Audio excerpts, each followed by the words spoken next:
Cold Case, la science face au crime.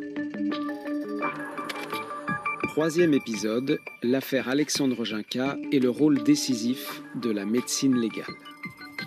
Le soir du 4 juin 2011, dans le centre-ville de Pau, Alexandre Ginca, 13 ans, disparaît subitement, alors qu'il rentre seul d'une fête entre amis. L'adolescent a été tué. Son corps est retrouvé dans la rivière qui traverse la ville.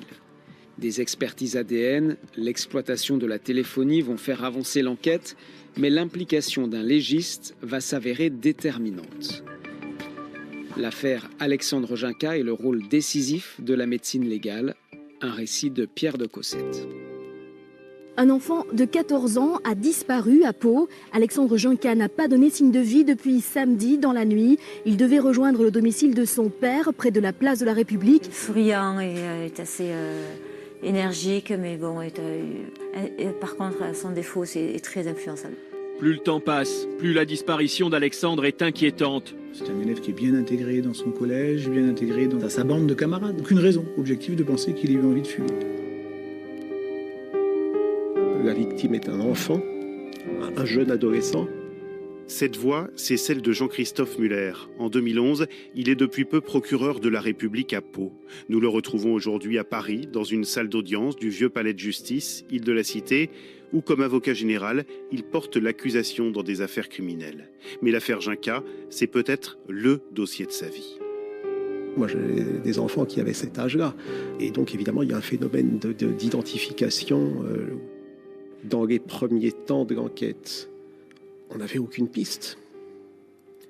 Par conséquent, ça avait créé localement un véritable climat extrêmement lourd qui nous motivait aussi pour avancer dans ce dossier avec la police. Un climat lourd, ça se traduisait comment ?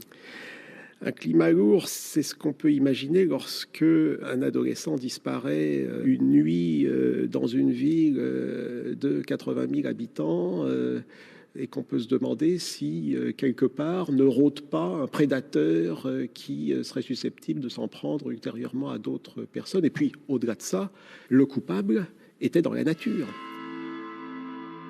Qu'est-il arrivé à Alexandre ? Selon l'enquête de police menée par le commissariat de Pau, aucune piste n'est écartée. Son téléphone est actuellement éteint, donc on ne peut pas le localiser.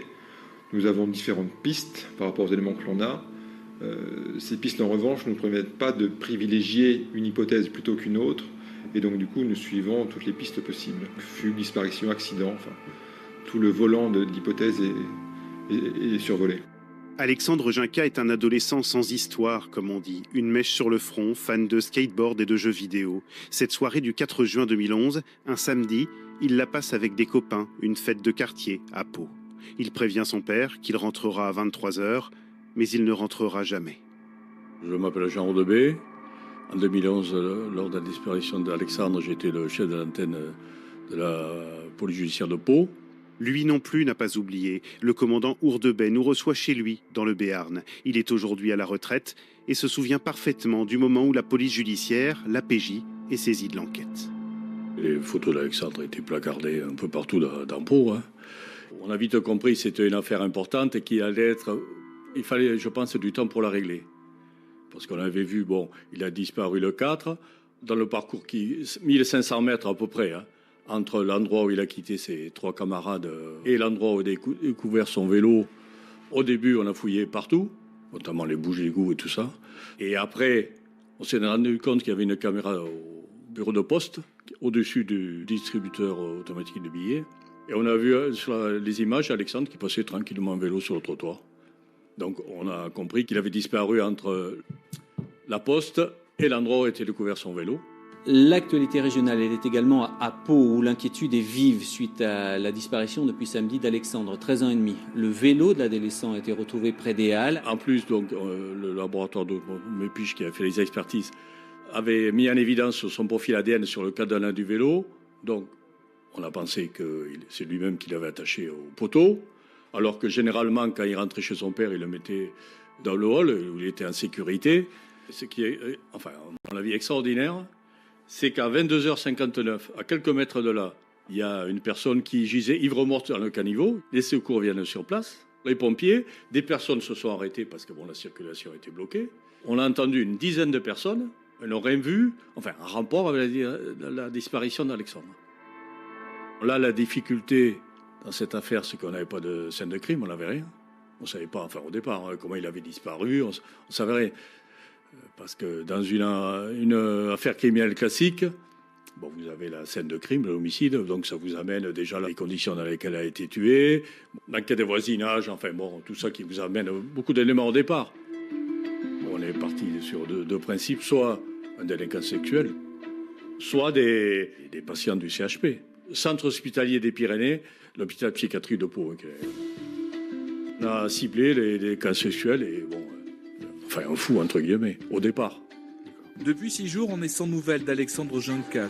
Les enquêteurs n'ont pas d'éléments probants. 30 enquêteurs travaillent sur cette disparition, vérifient tous les témoignages. Ils ont distribué la photo dans tous les commissariats et gendarmeries de France. On l'a entendu, il n'y a pas à ce stade de scène de crime, seulement une disparition. Pas plus que les autres, le procureur Muller ne sait combien de temps durera l'enquête. Alors, on va préserver tous les indices possibles, et particulièrement les données téléphoniques. On va essayer de repérer les antennes relais téléphoniques et de savoir qui a utilisé à cet instant précis, à cet endroit précis, le relais téléphonique qui est immédiatement activable à proximité. C'est ce qu'on appelle un travail de bornage. Le premier sujet, c'était d'abord de geler en quelque sorte ces données téléphoniques, parce que tout ça n'est pas conservé in aeternam, hein. Donc il s'agit de geler la situation pour qu'ensuite on puisse revenir sur le sujet, étudier, sans qu'on nous dise du côté des opérateurs, ah bah oui mais désolé, vous êtes arrivé trop tard, on ne peut plus vous donner ces informations-là. Il faut qu'on sache exactement quel était le trafic téléphonique à l'instant T sur les zones qui nous intéressent. Pour vous donner une idée, on a dû traiter dans ce dossier environ 4 millions de données téléphoniques. Il ne s'agit pas d'écoute téléphonique, hein, entendons-nous bien. Le sujet, c'est de savoir quelle ligne active telle borne téléphonique à tel endroit, point. Mais ensuite, si vous voulez, à partir du moment où ultérieurement on identifiera des suspects, on pourra leur dire, oui mais dites, à tel jour, à telle heure, votre téléphone a activé le relais qui se trouve à la verticale de la rue où s'est déroulé tel fait. Ces données téléphoniques, elles seront exploitées par 2 enquêteurs pendant de longs mois sur un logiciel spécialisé, Mercure. Mais c'est une découverte majeure qui va donner à l'affaire la dimension que chacun redoutait. Alexandre a été tué. Le 26 juin, 22 jours après la disparition, un sans domicile fixe découvre le reste d'une cuisse dans le Gave, la rivière qui traverse Pau. L'ADN, pour la seule fois dans ce dossier, va parler. Les plongeurs fouillent le Gave de Pau à la recherche d'autres restes du corps d'Alexandre. Les analyses ADN sont terriblement formelles. Le fragment de jambe retrouvé par un SDF au bord de l'eau appartient bien à l'adolescent.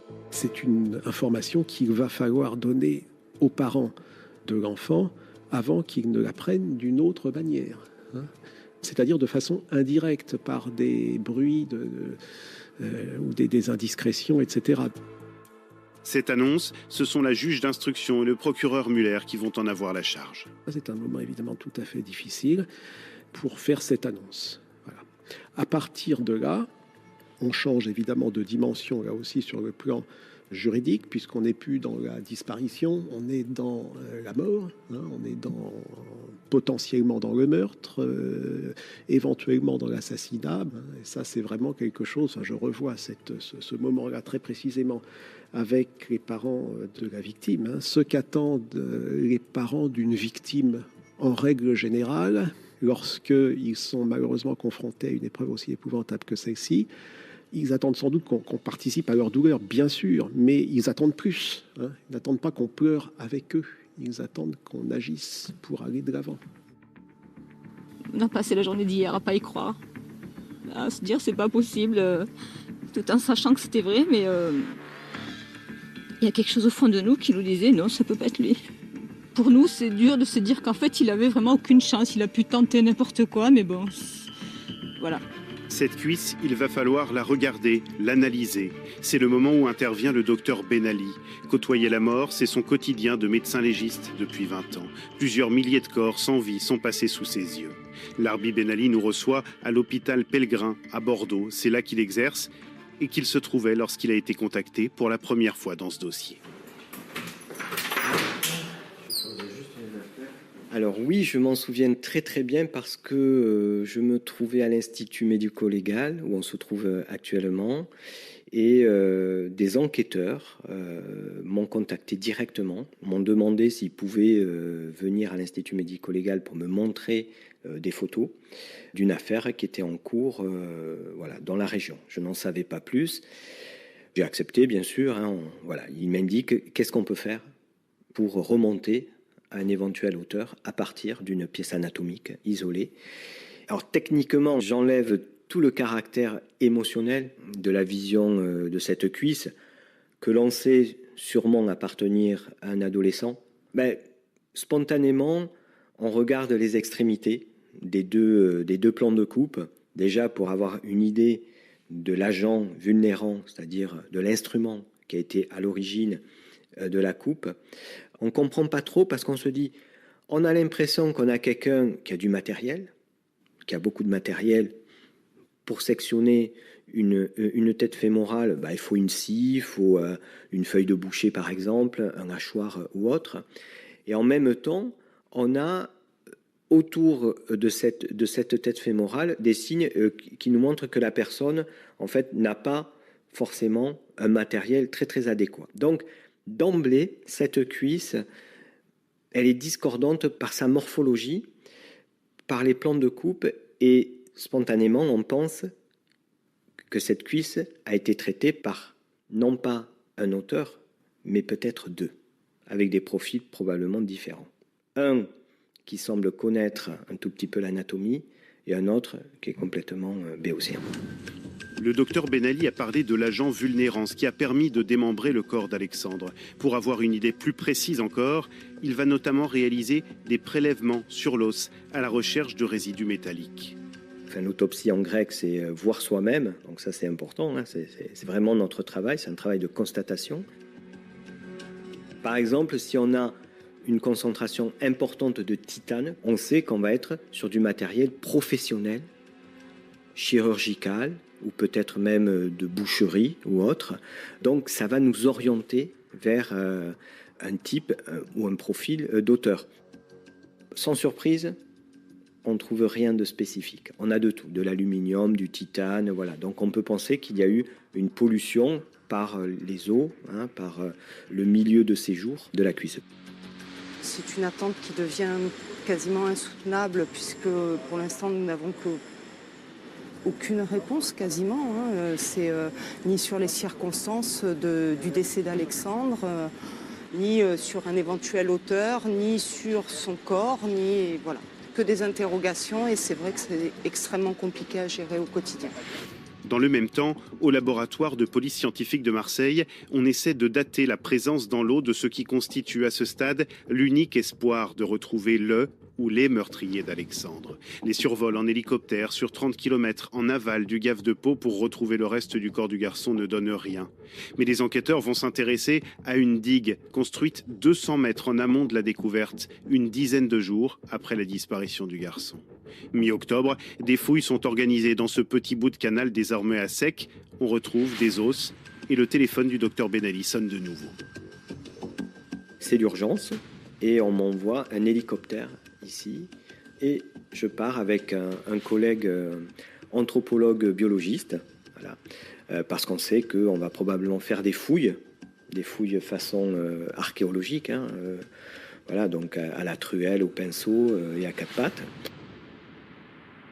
Et donc, on s'organise avec les pompiers, avec tous les services qui peuvent nous apporter de l'aide parce que c'est 16 heures et on sait qu'on va passer la nuit à travailler et à fouiller et à chercher des restes humains. Là, il y avait, je crois, 700 ou 800 kilos de terre qui ont été ensuite analysés pour rechercher des petits débris, des dents, des petits os, des fois aussi des éléments matériels, Ça peut être n'importe quoi, un bouton de jean, voilà. Parce que à ce stade-là, les restes qui nous sont présentés ne sont pas identifiés formellement. Bon, on se doute bien qu'ils appartiennent probablement à Alexandre Junca, mais pour l'instant, il n'y a pas de preuve. Donc, tout ce qui peut faire l'objet d'un indice, d'une preuve ou autre, est pris. Un élément qui est central dans ces affaires, il faut toujours essayer de retrouver la tête. Voilà. La tête, c'est ce qui va souvent nous orienter vers la cause de décès, mais si on a la cause de décès, si on a la typologie du mécanisme de la mort, ça peut nous orienter vers un auteur, vers un mobile, par exemple. Est-ce qu'il a pris une balle dans la tête et on est peut-être sur un crime crapuleux ou autre? Est-ce qu'il y a eu, par exemple, l'action d'armes blanches? Et ça peut nous donner aussi un certain profil. Il nous faut avoir, en fait, le maximum d'indices et surtout, il nous faut avoir la cause du décès. On n'est pas dans les experts Miami, où tout est magnifique. Et là, voilà, on est vraiment, voilà, on fait ce qu'on appelle du carreaudiage. Voilà, on fait des carrés comme ça, où on sait qu'on analyse. Voilà, on fait des stries comme ça et on analyse point par point. Donc là, on est sur vraiment les fouilles centimètre par centimètre. Et vraiment, notre hantise, c'est de passer à côté de quelque chose, à côté d'une preuve, parce que là, on est au stade où toutes les parties sont des preuves. Voilà. On n'a pas d'autre alternative. Il faut tout récupérer. Et c'est sous un rondin de bois lesté par une lourde pierre qu'une partie du corps d'Alexandre et son crâne sont retrouvés. Si ça ne dit rien encore des circonstances de la mort de l'adolescent, pour le docteur Ben Ali, ça révèle l'organisation des meurtriers pour qu'on ne retrouve pas son corps. Ça n'a pas été jeté comme ça, dans tous les sens. Nous, on a vraiment la conviction que les personnes qui ont fait ça, ce ne sont pas des malades psychotiques, schizophrènes ou autres, qui ont pu faire ça parce qu'on est sur un schéma qui est organisé, qui est réfléchi. On a des personnes qui ont réfléchi à la bonne stratégie de dissimulation du corps.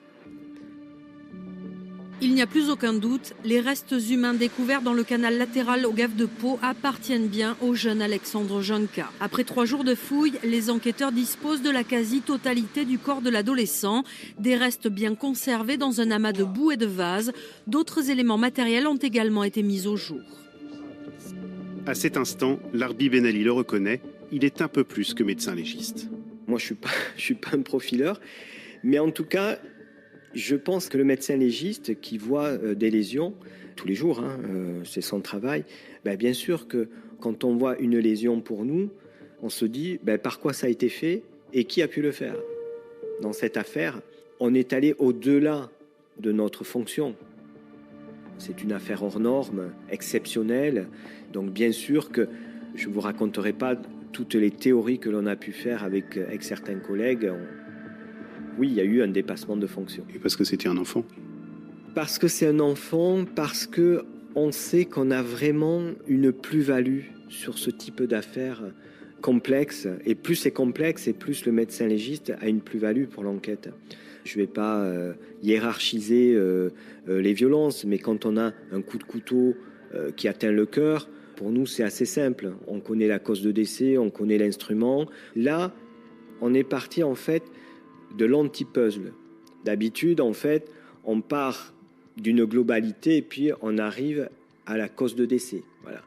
On part d'une pièce isolée et on essaie de remonter en remettant les morceaux côte à côte, les morceaux du corps, on les remet côte à côte pour essayer de comprendre ce qui s'est passé. Ce crâne, on sait qu'il est central, on sait qu'il peut d'emblée nous donner la cause médicale de décès.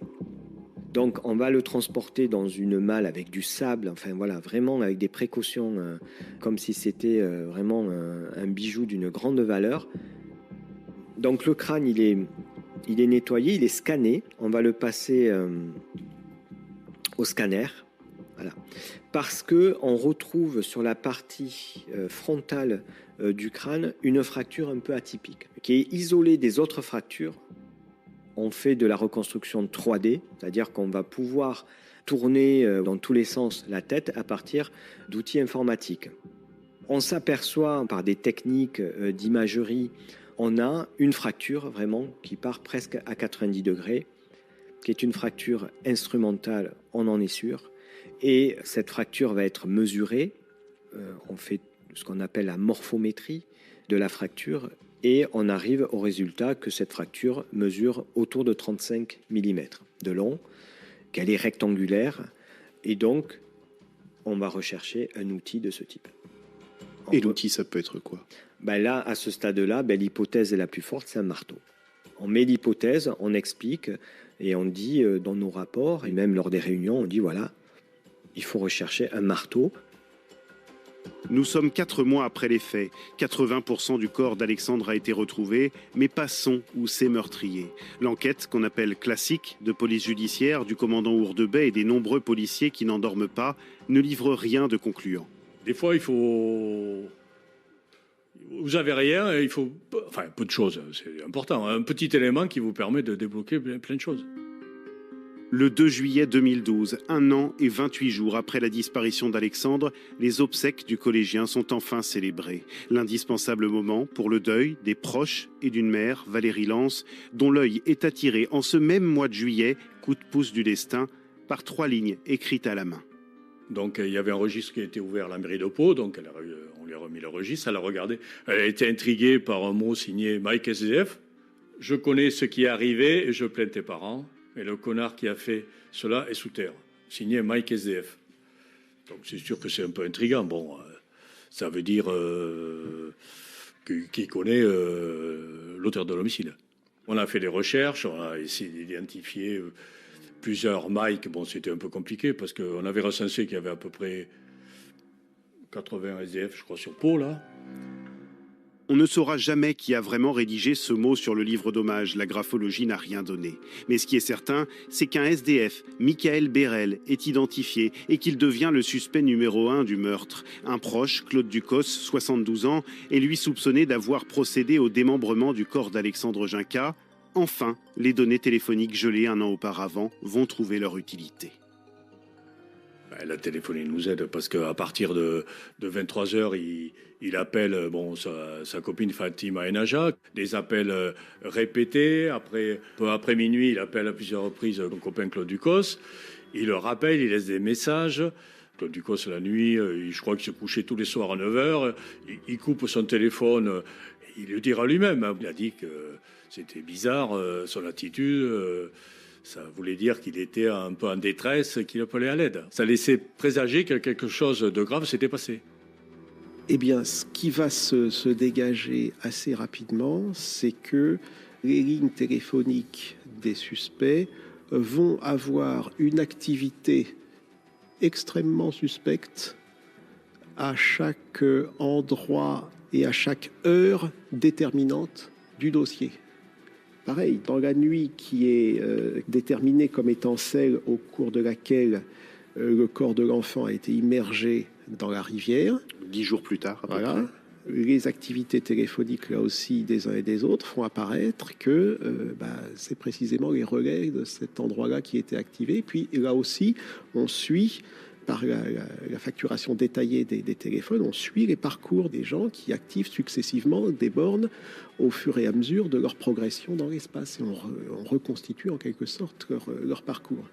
Donc c'est ça qui, concrètement, est le résultat de ces investigations téléphoniques. Il y a un deuxième élément qui va nous orienter vers cet homme.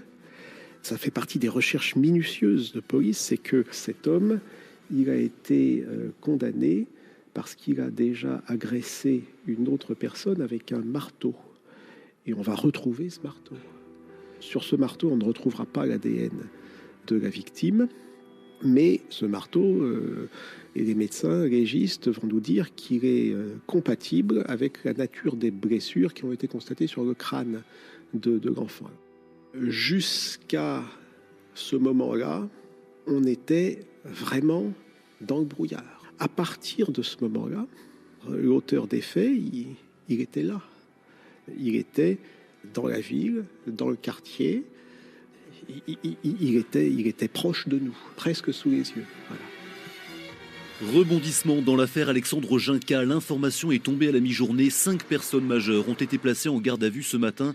12 interpellations ont eu lieu à Pau, une à Tarbes, à Lourdes et enfin la dernière à Bayonne. Avril 2014, près de 2 ans après la disparition d'Alexandre Ginca, Michael Bérel est interpellé. Le scénario se dessine. C'est son acolyte Christophe Camille qui a voulu voler le téléphone portable de l'adolescent. Bérel, lui, a donné le coup de marteau, sans doute fatal, tandis que Claude Ducos, retraité chasseur, s'est occupé de découper le corps d'Alexandre. Mardi, face aux accusés, elle dira ce qu'elle ressent. 2016, cour d'assises de Pau. Du mépris, de la colère, de la haine, c'est des gens pour moi, ce ne sont même pas des personnes. C'est des monstres. J'ai envie de les voir et j'ai envie qu'ils me voient. Voilà, je représenterai Alexandre, donc s'ils ont oublié le visage d'Alexandre, au moins qu'ils se rappellent du visage de la maman d'Alexandre. Le médecin légiste Larbi Ben Ali y est appelé pour témoigner. Il va y raconter notamment que celui qui a découpé le corps d'Alexandre s'est sans doute inspiré de la méthode employée pour tuer le cochon. Pendant l'enquête, le docteur s'est même rendu dans un abattoir pour observer. Moi, quand j'écris un rapport, je me dis toujours, voilà, qu'est-ce qu'on peut m'opposer ? Chaque mot est pesé en se disant, est-ce que c'est le bon mot ? Est-ce que c'est le bon verbe ? Est-ce que c'est le bon temps ? Est-ce que je ne devrais pas mettre le conditionnel ? Il y a 10 ans, voilà, c'était vraiment l'expert qui arrive, qui dit ces trucs. Maintenant, il faut montrer techniquement, il faut prouver. Les gars sont sur Google en même temps que vous parlez, ils vérifient. Donc, quand on ne sait pas, il faut rester prudent. Quand on sait, il faut y aller. Il faut montrer qu'on a un vrai apport pour la justice, etc. Le verdict de l'un des procès les plus attendus de ces dernières années est tombé hier. La perpétuité pour le principal accusé, Michael Bérel. Un des complices écope lui de 15 ans de réclusion criminelle. Les 2 autres sont condamnés à 3 ans de prison. Ce dossier, je crois qu'il résume ce qu'est la médecine légale, en fait. Enfin, en tout cas, moi, me concernant, il y a tout de la médecine légale. Il est d'une complexité majeure pour nous. Et le fait d'avoir contribué à la manifestation de la vérité, c'est un résumé de notre travail. Tout ce qu'on voulait, c'est qu'ils partent tous dormir ce soir en prison. Voilà, donc ça, c'est la satisfaction totale. Maintenant, on va pouvoir se consacrer à nous, à nos vies. Et Alexandre sera, à mon avis, un peu plus serein dans nos mémoires et dans notre cœur. On s'était fixé cette mission de réussir et de trouver l'auteur. Même si, nous, on ne fait pas de la réanimation, on ne sauve pas des personnes. Mais le fait, je pense, pour une famille, de mettre un visage sur des auteurs, peut-être avoir des explications, je pense que c'est important. Et se dire que, on n'a pas été seul autour de cette affaire et qu'il y a des gens qui ont travaillé et qui ont réussi quand même à retrouver l'auteur de cet abominable assassinat.